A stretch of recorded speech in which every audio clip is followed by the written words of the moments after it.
Welcome to the weekly podcast of First United Methodist Church in Costa Mesa, California.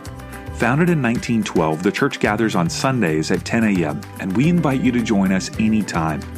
For more information, visit our website, costamesafirst.umc.com, or connect with us on Facebook, Instagram, or Twitter.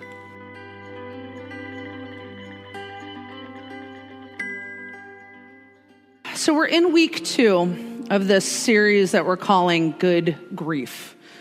And some of you might be like, oh, I missed last week. I didn't know we were talking about death and grief in church, but we are.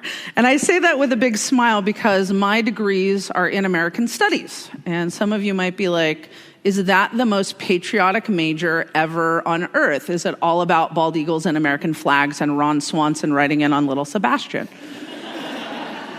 Sometimes, but no, really what we do in American Studies is we are looking at the how and why of culture and history.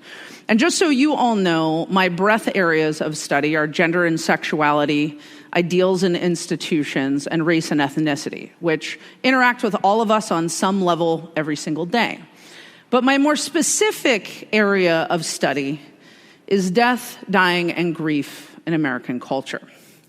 So it's part of the reason why Sarah asked me to speak during this time, because this is part of what I study.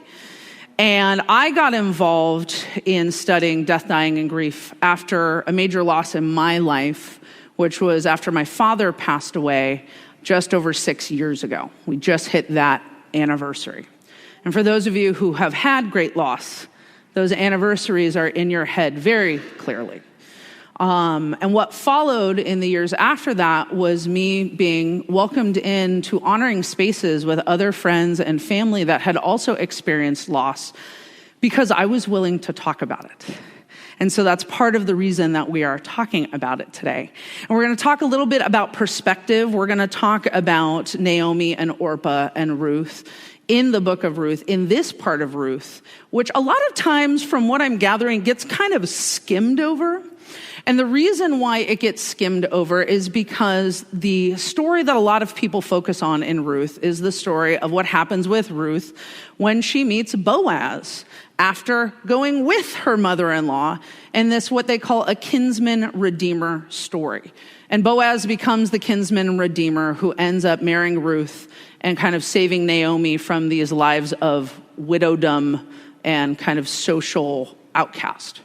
So we have to look at perspectives, right? Who wrote the book of Ruth? The prophet Samuel. And the reason that I bring that up, not that I'm going to go into some deep dive on Samuel, because I am not. That is not my training, everybody. But we want to talk about perspective. Because in this, Samuel very clearly lays out, like, Naomi's husband died. And then her 2 sons got married. And then they died. That's a lot of loss in what some scholars believe is a very short amount of time. To lose your husband is one, or your partner or your spouse is its own incredible loss. But then to lose your 2 sons, and some scholars believe that her 2 sons didn't just die but were killed because of the women that they married, which adds an entire another layer to this loss and this grief, because it's not, oh, they just died of natural causes, or, oh, there was an accident. Some scholars believe that they were killed for who they married. But Samuel doesn't get into all of that. He just says, oh, they died. And it's not because Samuel's trying to do any disservice to Naomi or Orpah or Ruth. It's because he wasn't there. This is not a child telling a story of his parents. This is not a grandchild telling the story. This is someone who is removed. And while he was a prophet, he is removed from this. And so we have to think about perspective. And we have to think about when narratives are written and stories are written, the narrator has the power. Samuel has the power to include or exclude whatever he would like to in this story. And he leaves out a lot of details, right? And I'm not saying that we have to know every single little detail to really look at grief in this book. But it's important to see the silences. And that's part of what I do in my scholarship is I fill in the silences. A lot of times in my work, we figure out what is there by finding out what is not there. And that's a little bit what we're going to talk about today in that. So in this, right, so many people, I was telling people I was going to speak about Ruth, they were like, Ruth and Boaz, right? Ruth and Boaz. I was like, no. The grief story in Ruth. And they're like, what grief story in Ruth are you talking about? I'm talking about Naomi's loss and Ruth's loss and Orpah's loss. And so we have to think about that loss just for a moment, right? Naomi has lost her husband. And then she has lost 2 of her children. And where we find Naomi is deep in her grief. And while she comes from a culture that would have had intense in-place rituals for mourning, okay, because Jewish mourning is very structured. It's very structured. 7 days, 30 days, and a year. And if you have any questions about Jewish mourning rituals, feel free to see me after the service. I can fill you in on all of those.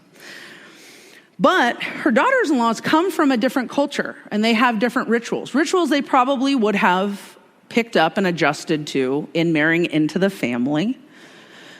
But what rituals don't do is abate our grief.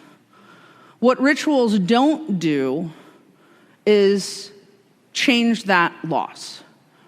Because once somebody is gone and forever lost in death, even if we have hope in the resurrection, we do not get to bring them back. We cannot bring them back. And so they are deep in this loss. And so Naomi has lost her husband. She's lost her 2 children. Ruth has lost her husband and her father-in-law, as has Orpah. And so we have to, first of all, acknowledge where this grief is for them and the type of loss, a very connected, very close loss that has been experienced, right? And when we look at Naomi, who says, like, I want you both to go back to your people. I can't be a mother anymore. I can't be a wife anymore. Go back. And while some people might be like, oh, that's just Naomi trying to send her daughters-in-law on to their lives, I, as a grief scholar, see it as her in her grief. How many of you have experienced grief and in that grief push somebody away? Right? I'm good. You know what? I'm fine. And in a sense, and this is a very casual way of looking at this is a very casual way of looking at her grief, but she's almost saying to her daughters-in-law, I'm no fun to be around, so just go. I can't provide for you anymore, just go. And they weep together. And Orpah, now I don't want to bag on Orpah, okay, because Orpah was just doing what she thought she should do, and so she returns to her people, and she returns to her family. Because that's what Naomi told her. But think about the times in your life when you know something is wrong with somebody. Maybe it's a friend or a spouse. And I go, Sean, what's wrong? Nothing. Right? But I know something's wrong. So no, tell me what's wrong. Nothing. Then it takes a while to get to the heart maybe of what's wrong. Orpah kind of missed that a little bit, in my opinion. Naomi was like, go from me. It's fine. I'm good. Don't worry about it. The Lord has left me. He's abandoned me. And Orpah's like, okay, great. And she leaves and she goes back to her family. And here's the thing, folks. I'm not saying that Orpah's reaction is wrong, but Orpah was doing what she felt was best in that space, in that grief, right? Now, Ruth, meanwhile, says, no, I'm staying. And Naomi even tries to push her away. No, please don't stay. I can't be a mother. I can't be a wife anymore. Please go. And Ruth is like, no, I'm staying. I'm going with you. And I will be with you, right? And that's where we get into the second half of Ruth, when we get into Ruth working the fields and taking care of her mother-in-law. But again, that's not what we're focused on. We're looking at these reactions in grief. And Ruth's in her own grief. Like, we can't dispel that. She's in her own space, but she has enough strength to step in and to take care of Naomi in this. And one of the things that I'm really appreciative about this is that Ruth doesn't try and solve Naomi's grief. Because grief is not a problem to be solved. It's an emotion to be managed and carried. But we don't experience that in our culture. We are a death-avoidant culture. So in turn, we are also a grief-avoidant culture.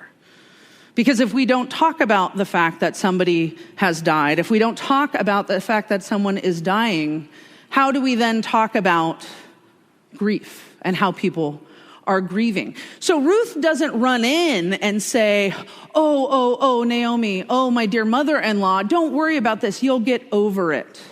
You'll move on. Maybe you will marry again. Maybe God will return his favor to you. Ruth is not doing that. Ruth is just being there with Naomi and taking care of her. I know for myself and other friends that I've walked their loss journey with them, we've seen a lot of this problem solving. A friend of mine who lost his sister not too long after my dad passed called me one morning and said, "Can we get together and talk about how much God sucks?" And I was like, yeah. And I knew he had not lost his faith. I knew that he was angry. But he wasn't angry as much at God as much as the people of God that were trying to meet him in his grief. And he was like, if I have one more pastor or one more person in church tell me this all happened for a reason and I'll find the good in this, I'm going to punch somebody. I got that. That really resonated with me. Because he was in this deep loss, in this cleaving of his life that could never be repaired. And people were just like, don't know how to deal with that, so I'll just give you a platitude. And I see it all the time. But Ruth is not doing that here. Ruth is just being with Naomi. Now, is that going to work for everybody as you go through grief and loss? No. Everyone has different reactions to this.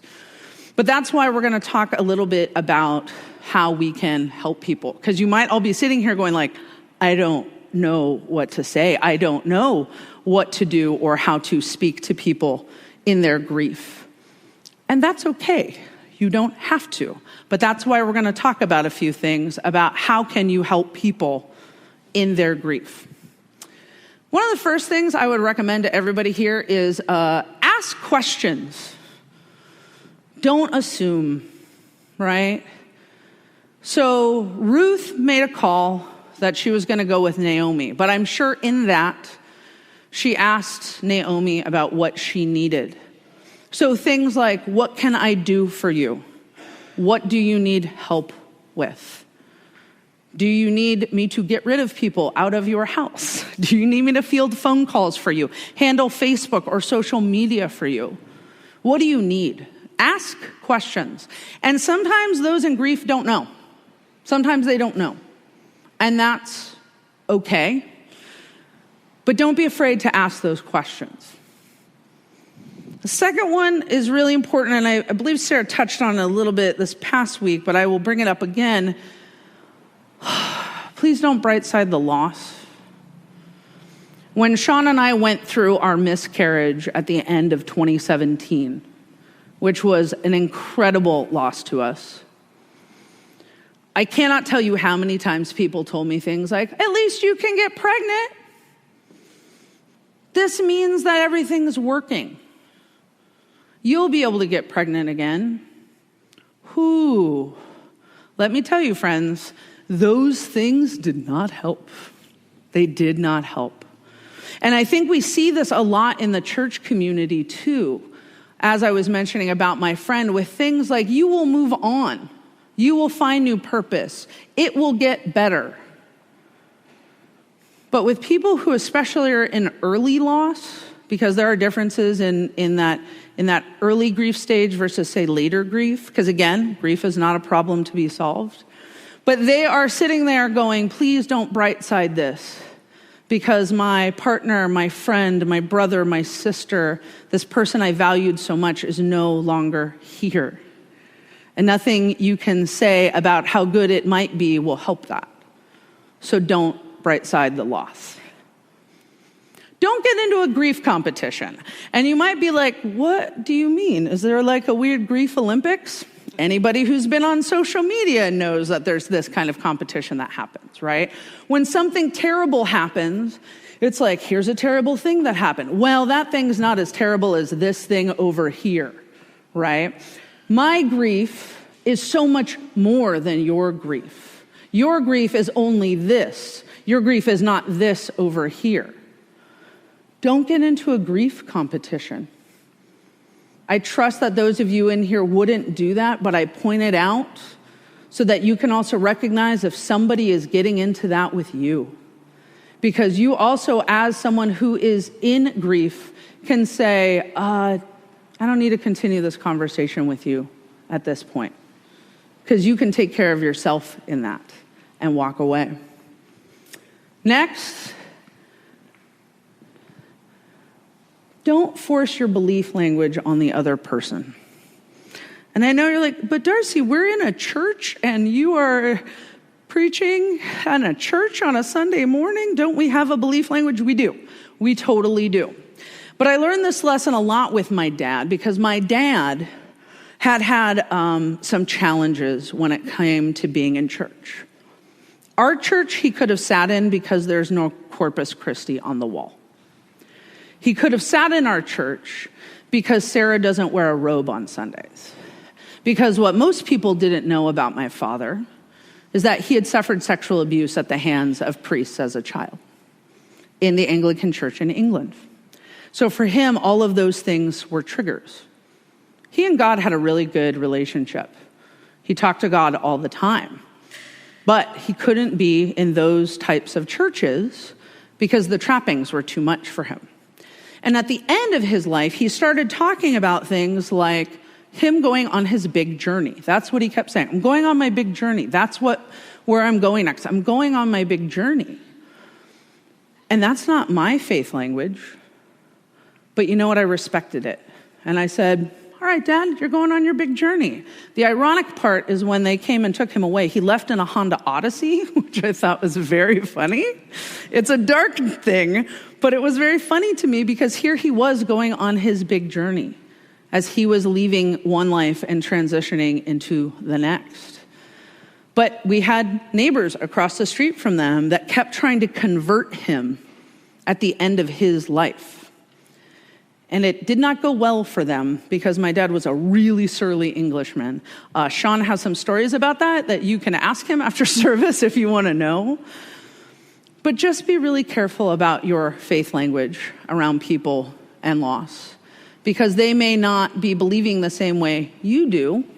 And we just want to make sure we're respecting their space in that because we can bring God into people's lives in so many ways. And sometimes it's just giving them space to have their own faith language. Also, it's totally okay to not know what to say.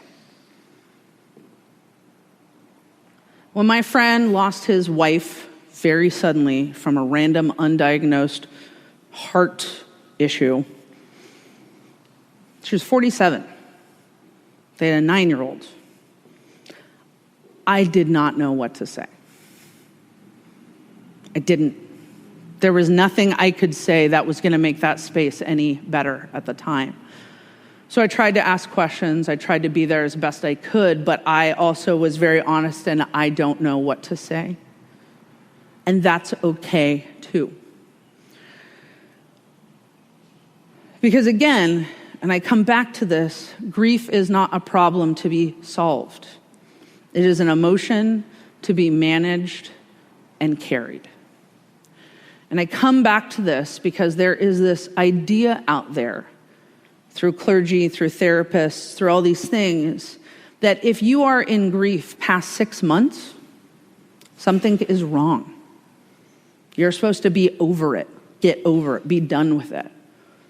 But we don't get over those who touch our lives, who are important in our lives, because they've shaped us. and they continue to shape us. So there's no real getting over it. It's just something we carry. And on some days, it's great and it's easy and you laugh and you think, oh my gosh, he or she would have loved that. Oh my gosh. And then there's other times a commercial will bring you to tears. And there's nothing wrong in any of it.